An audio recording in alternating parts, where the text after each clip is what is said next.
As I do lots of recording at home, I thought some of you might be interested in the equipment that I use.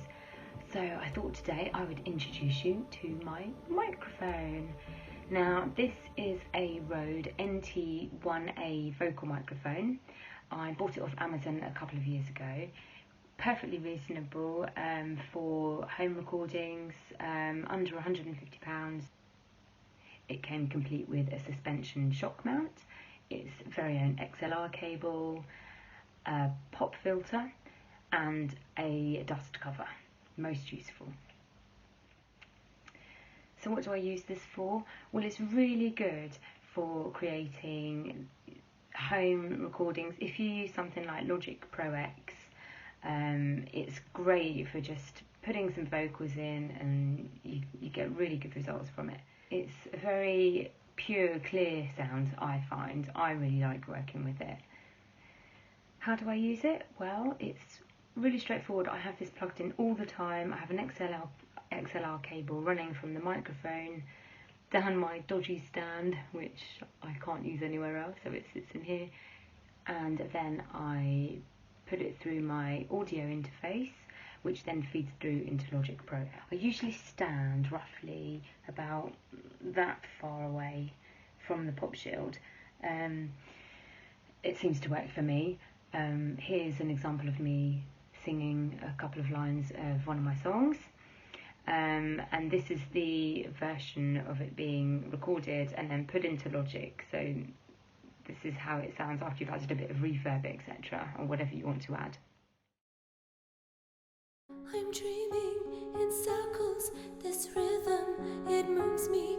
I'm floating through a universe, encompassed by a mystery. I'm looking for some clarity.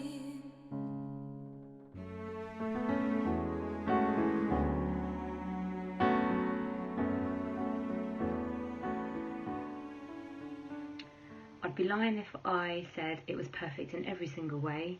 So the pop shield looks very nice, but I do sometimes get some of those P sounds that give that boomy effect in the recording. So from my point of view, perhaps it's worth investing in a larger pop shield or figuring out how to delete those in the recording.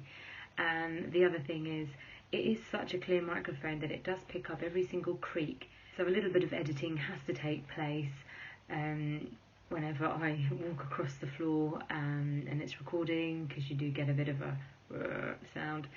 But other than that, I love working with it. It's really good for demos, get a recording done, and you can put something that's good enough to go up on SoundCloud, and good enough also to use in studio recordings. I've often used it to record backing vocals for tracks that we've had professionally recorded in a studio. Here's an example.